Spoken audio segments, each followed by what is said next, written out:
Il est 20h, vous regardez la télévision Futur Média. Madame, monsieur, bonsoir, c'est un plaisir de vous retrouver. Voici tout de suite les titres de cette édition. La ville de Saint-Louis confrontée au diabète. Dans le nord du pays, le taux de prévalence a augmenté de manière drastique et avoisine les 10%.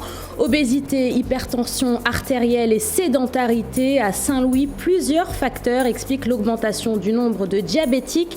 Les détails en début d'édition.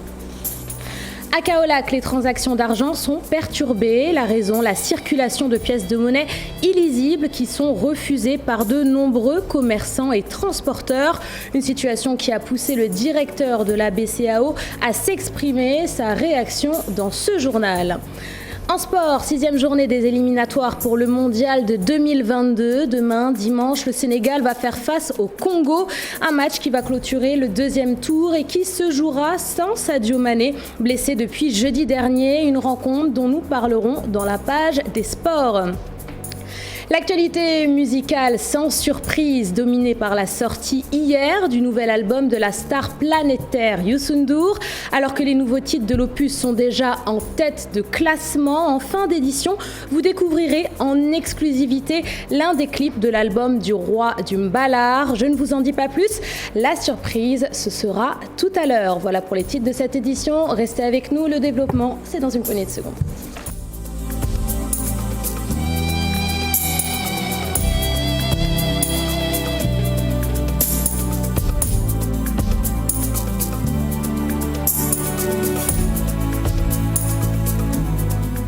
Bienvenue à tous et merci de vous informer sur la télévision Futur Média. Journée internationale du diabète, alors que l'événement sera célébré demain, dimanche.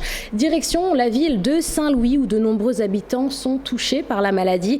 Sur place, le taux de prévalence dépasse les 10%, des chiffres 2 fois plus importants que dans certaines localités du pays. Parmi les facteurs qui expliquent le nombre de diabétiques à Saint-Louis, l'obésité, l'hypertension artérielle et la sédentarité.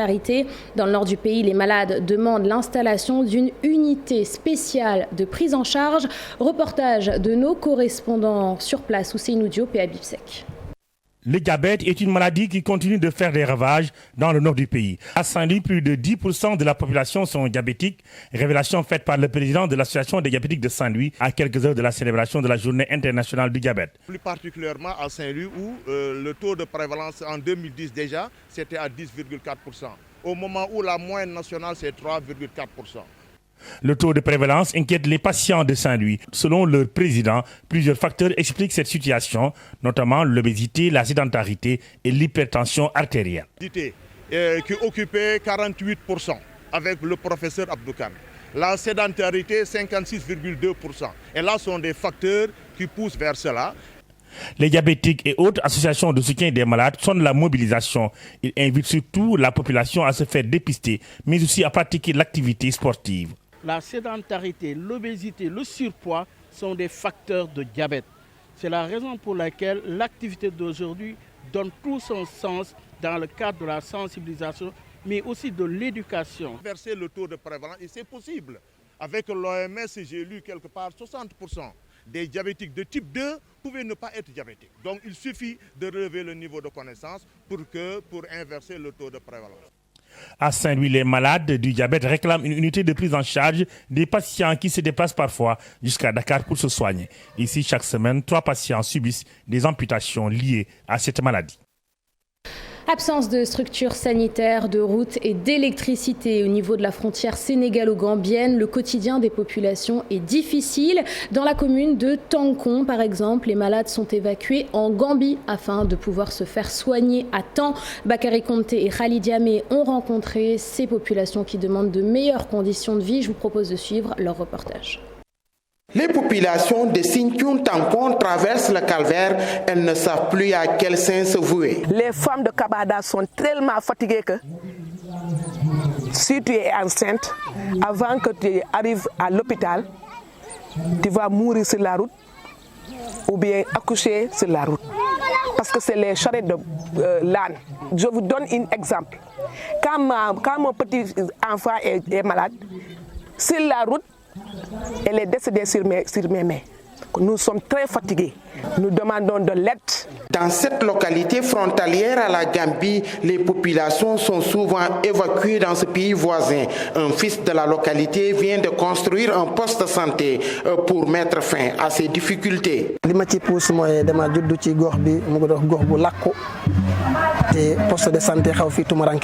Je suis né dans une localité très enclavée et il y a un manque criard de structures sanitaires dans la localité.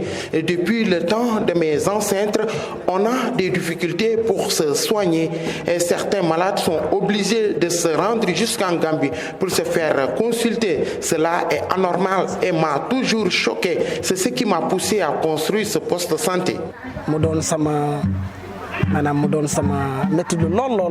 Un geste très bien salué par les autorités locales.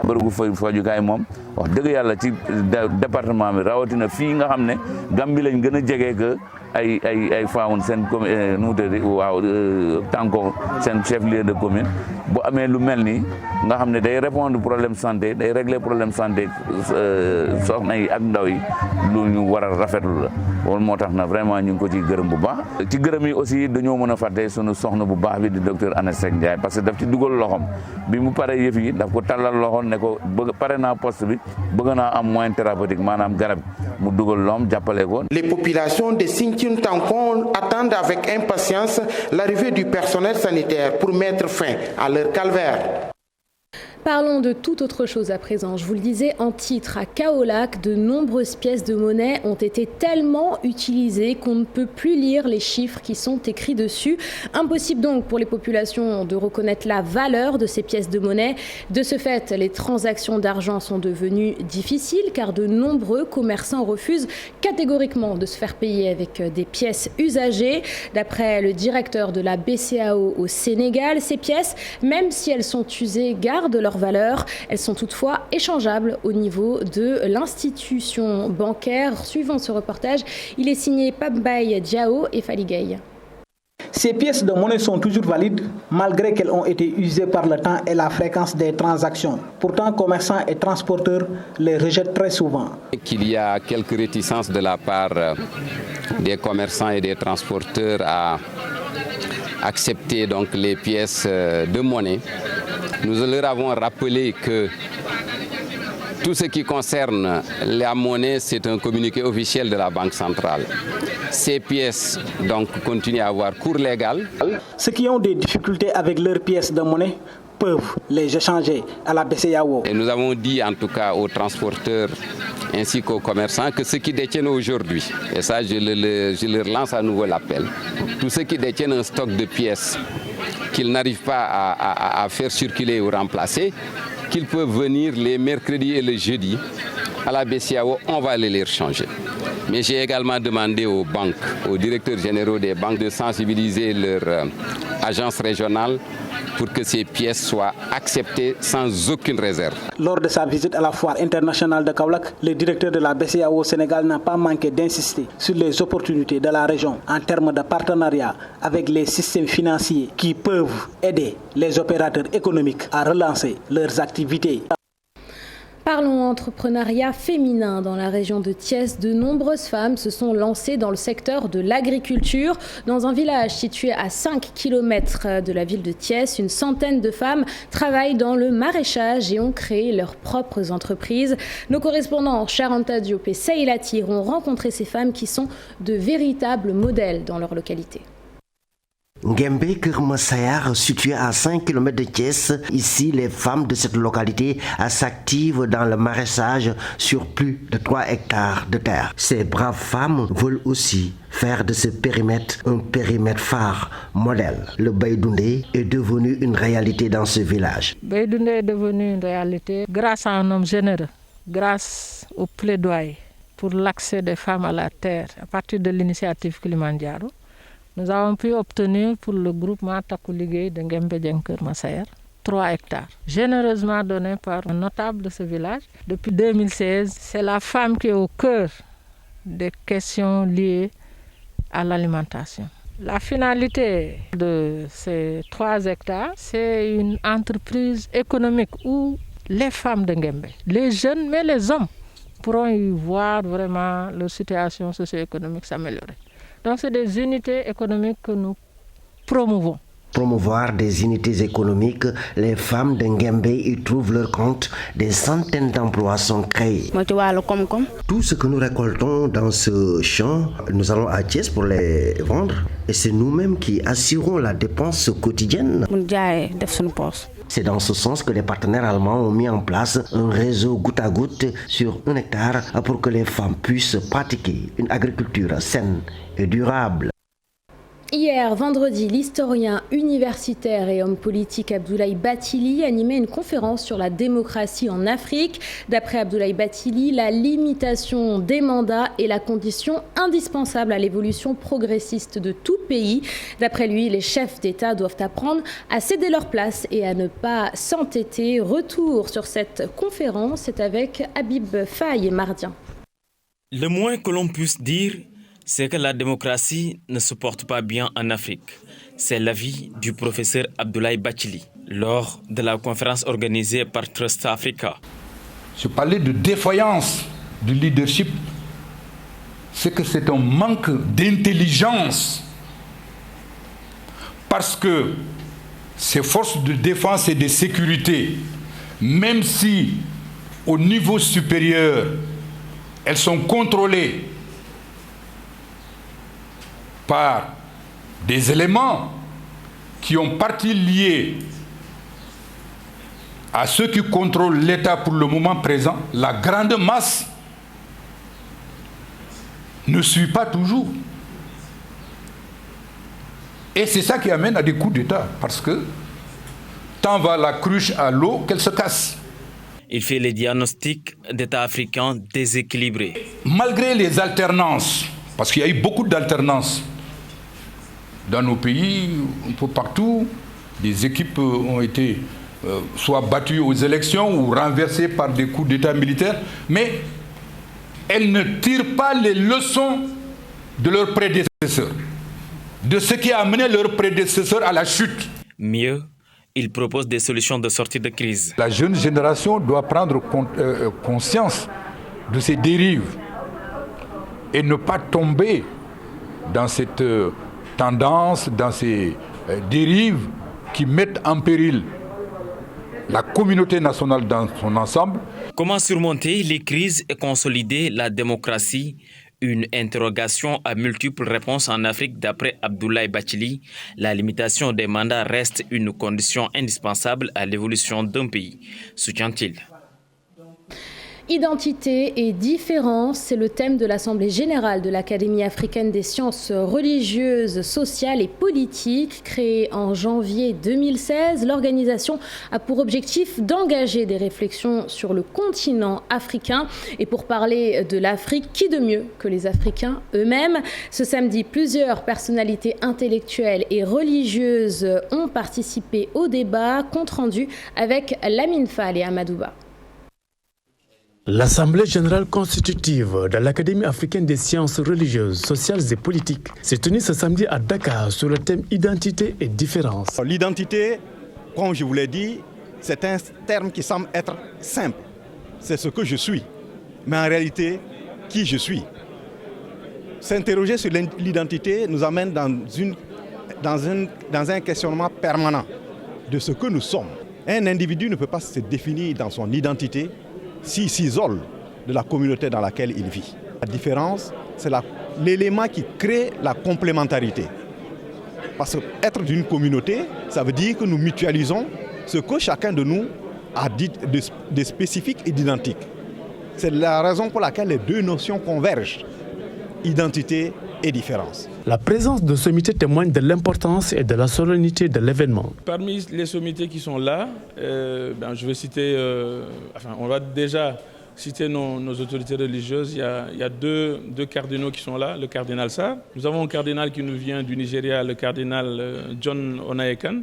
Nous avons le professeur Abdoulaye Cissé, M. Raymond Rongev. Également un pasteur qui nous vient du Bénin, Mme Eugénie Aou, ancienne directrice du CESTI. Un parterre donc de sommités composé de laïcs chrétiens engagés et des religieux pour réfléchir à la façon de perpétuer la paix et la justice en Afrique et dans le monde. Tout le monde est intéressé pour voir est-ce qu'il y a une voie pour améliorer la situation de notre continent.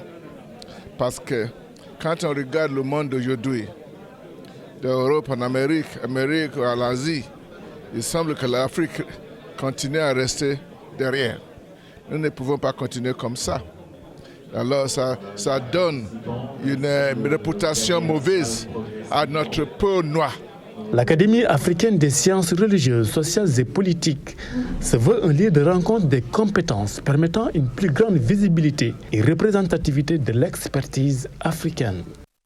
Et puis parlons environnement, prévu de s'achever initialement hier. Vendredi, la conférence de l'ONU sur le climat s'est finalement poursuivie ce samedi à Glasgow, en Écosse. Alors que les discussions ont donc continué cet après-midi, le coordonnateur du Forum social au Sénégal estime que de nombreuses questions qui concernent l'Afrique ont été oubliées. Pour Mamadou Mignane Diouf, il est temps d'agir et de ne plus faire de simples promesses. Il est au micro d'Ala Hassanba, je vous propose de l'écouter.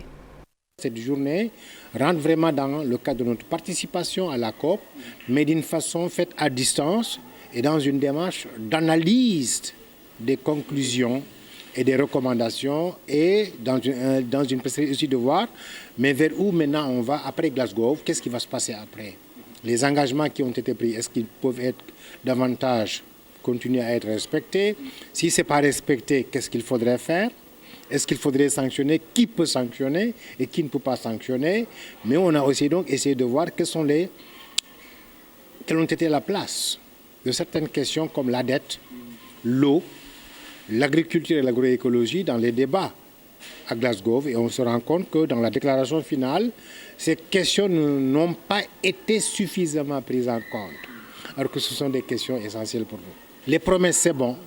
Les discours au sein des COP, c'est bon. Il faut aujourd'hui passer à l'action pour réduire le taux de pollution et l'arrêter à 1,50. Il faut agir et dire les pays africains du Sud qui ont subi les changements climatiques d'une façon désastreuse, alors qu'ils ne sont pas des pays pollueurs, à qui on avait promis des fonds importants, des fonds verts, il faut que ces fonds soient débloqués. Construction du mémorial du Djola. Les familles des victimes du naufrage ont tenu une conférence de presse afin de dénoncer la décision des autorités de ne pas les impliquer dans les différentes étapes de la réalisation du musée. Lancé depuis décembre 2019 à Ziguinchor, les travaux d'achèvement se poursuivent et l'inauguration du mémorial est prévue au mois de septembre 2022, soit 20 ans exactement après le naufrage du bateau qui a causé la mort de près de 2000 personnes. Écoutons le responsable juridique des familles des victimes. Ces propos sont recueillis par notre correspondant à Ziguinchor, Boubacar Diassi. Le mémorial musée Le Djola appartient aux familles des victimes du Djola et que les agents du ministère de la Culture sont nos serviteurs, mais pas nos décideurs. Ça, c'est important de le souligner. Autrement dit, toute décision ou démarche effectuée à l'endroit du dit édifice exige au préalable l'accord et le consentement de l'association nationale. Le président de la République, son Excellence, M. Macky Sall, a exigé l'accélération des travaux, de recevoir de nous, associations, un compte-rendu mensuel pour apprécier l'état d'évolution des travaux du mémorial en prélude de son inauguration le 26 septembre 2022, qui reflète encore une fois le deuil, la douleur, la souffrance de milliers de familles issues de 12 nationalités. Dans une région qui exige beaucoup d'intelligence, de respect, les associations du Djola fustigent avec la dernière énergie qu'elles soient aussi écartées volontairement par le ministère de la Culture lors de la passation des marchés. L'État avait en un premier temps mis à l'entame un budget de 300 millions de francs CFA pour la gestion du mémorial. Nous ne disposons à ce jour aucun état financier après 20 ans de lutte acharnée. Par conséquent, les familles des victimes à ce jour ne disposent ni de documents qui justifient la démarche opérée, le contenu du contrat, le coût du mémorial et les impenses, le budget de suivi, la planification des travaux, le contrat d'objectifs qui nous permet de faire clairement un suivi efficient des travaux. Aucune transparence, une nébuleuse totale. En sport, 6e journée des éliminatoires du mondial de 2022. Demain dimanche, le Sénégal recevra le Congo dans le groupe H. Une rencontre qui va se dérouler dans la ville de Thiès et qui se fera sans l'attaquant Sadio Mané, blessé depuis jeudi dernier. On fait le point avec Cheikh Sadibou Diarra. C'est une préparation tronquée pour l'équipe nationale du Sénégal qui accueille son homologue du Congo ce dimanche dans le cadre de la 6e journée des éliminatoires du mondial 2022.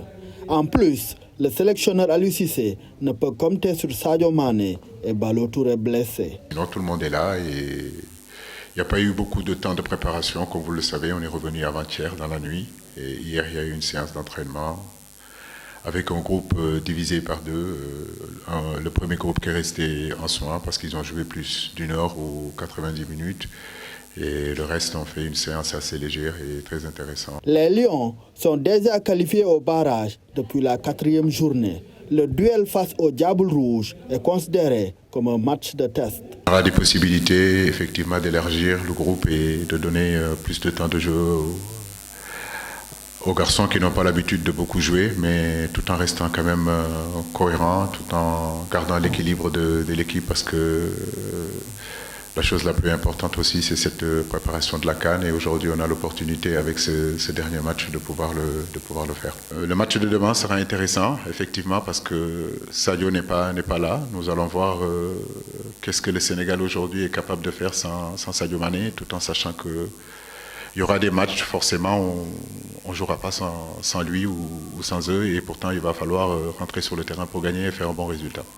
Le Sénégal a concédé l'ouverture de score face au Congo. Toutefois, cela ne suscite pas d'inquiétude pour la défense des Lions. Le ratio quand même de notre défense est quand même assez bon. On ne prend pas beaucoup de buts. Il y a des très grandes nations aujourd'hui africaines qui ont pris beaucoup plus de buts sur ces éliminatoires que nous. C'est vrai que on a pris deux buts, je crois, sur coup de pied arrêté. Après, comme je vous l'ai dit, la dernière fois, je disais que j'étais partagé entre le marquage individuel et le marquage en zone. Après, il nous faudra un peu plus de concentration, un peu plus de maîtrise, surtout dans des périodes où nous sommes dans nos temps faibles. Le Sénégal affronte le Congo ce dimanche à 19h au stade Lat Dior de Thiès. Une occasion de clôturer le groupe H sans aucune défaite. Merci, cher Sadibou. Diarra, sport toujours, mais pour parler d'infrastructure cette fois. Après 8 ans de travaux, ça y est, le stade municipal des Parcelles Assainies a pu accueillir ses premiers matchs. En ce qui concerne les retards dans ce projet de réfection, la mairie se dédouane et donne la responsabilité à l'État du Sénégal. Une visite des travaux effectués a été organisée hier, vendredi, en présence de cher Sadibou Diarra et Amadouba. C'est un ouf de soulagement pour la jeunesse sportive des Parcelles Assainies de Dakar. Le stade municipal réouvre ses portes après plus de 7 années de travaux sans fin. Le gazon synthétique est posé depuis 2 ans. Les lampadaires sont posés depuis 2 ans, c'est-à-dire depuis la présidentielle. Quand le président venait ici, le gazon était là, les lampadaires étaient là. Donc pour 2 ans de travaux de finition, nous avons perdu de temps. C'est pourquoi nous avons décidé depuis 1 mois, 15 jours maintenant, à partir de demain, d'accélérer les travaux en mode fast-track. Vous avez vu que c'est nos agents, 40 agents qu'on a mis ici depuis 1 mois, 15 jours. Pavage, peinture, éclairage, plomberie, désherbage, enlèvement des gravats. Et demain, nous pourrons permettre aux ASC de démarrer le navétane. 2 matchs par jour, à 14h et à 16h. Et nous allons continuer à faire le travail. Un retard dans la livraison mis sur le dos de l'entreprise en charge de la réfection.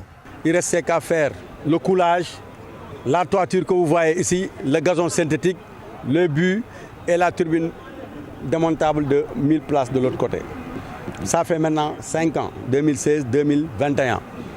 Depuis 1 mois et demi, nous avons constaté que l'entreprise CSTP n'est plus au rendez-vous. L'équipe municipale ne compte pas lésiner sur les moyens pour faire de son stade un bijou, un hub du football dakarois. Nos décomptes payés au trésor public, c'est 480 millions. Et nous allons continuer à investir parce que nous allons équiper la salle fitness, la salle gymnastique, la salle arts martiaux. Nous allons mettre des caméras de surveillance, nous allons mettre des rideaux, des filets anglais pour protéger les alentours. Voilà tout ça. Et nous avons aussi commandé des barrières, mais aussi nous avons formé des stagiaires, une 50aine, qui vont venir pour la gestion du stade municipal. Le stade municipal de Parcelles Assainies, de nouveau à la disposition des sportifs, une grosse bouffée d'oxygène pour le football dans la localité et Dakar en général. 10 mois après avoir disparu et provoqué un tsunami médiatique au Sénégal, la jeune écrivaine Diary Sow revient sur le devant de la scène avec son nouveau roman publié aux éditions Robert Laffont. Je pars, c'est le nom de son nouveau livre, un roman inspiré par sa propre disparition à travers l'histoire d'une brillante étudiante sénégalaise qui, comme elle, quitte tout du jour au lendemain. Un livre que Diary Sow qualifie de règlement de compte suite aux nombreuses critiques dont elle a été victime. Fatimata Touré. Le livre au complet est une façon de dire « je vous emmerde ». Une sortie qui aura choqué plus d'un sur la toile. Un an après sa mystérieuse disparition, Diary Sow revient sous les projecteurs avec un nouveau roman intitulé « Je pars ». Dans cet ouvrage, l'étudiante sénégalaise parle de règlement de compte. Pour elle, c'est une réponse romancière aux critiques qu'elle a eu à subir lors de sa disparition volontaire. Le livre raconte l'histoire de Koura, française d'origine sénégalaise qui décide d'échapper à sa vie en quittant Paris sans prévenir personne, puis revient des semaines plus tard, changée à jamais. À travers ce livre, Diary Sow cherche à choquer. Elle fait découvrir à Koura sa sensualité. Elle soutient vouloir provoquer de la répulsion, de l'incompréhension, du dégoût, a-t-elle ajouté sur AFP. Elle souhaite réinventer sa vie et d'oser peut-être un jour définir sa propre image. Dans l'ouvrage, la jeune femme tente de régler ses comptes avec l'opinion sénégalaise suite à la polémique née de sa disparition volontaire. C'est la fin de cette édition. Merci de l'avoir suivi. Merci de votre fidélité. Tout de suite et en exclusivité sur la télévision Futur Média, le clip de l'un des tubes du dernier album de la star planétaire Youssou N'Dour. Une chanson pour nous rappeler ô combien l'eau est un liquide précieux et vital. Une chanson qui appelle le monde à respecter et à économiser l'eau, source d'existence et de ressources la plus importante de nos vies, en exclusivité sur la télévision Futur Média. Le clip N'Dor, l'un des tubes du dernier album de celui qu'on ne présente plus, le grand Youssou N'Dour.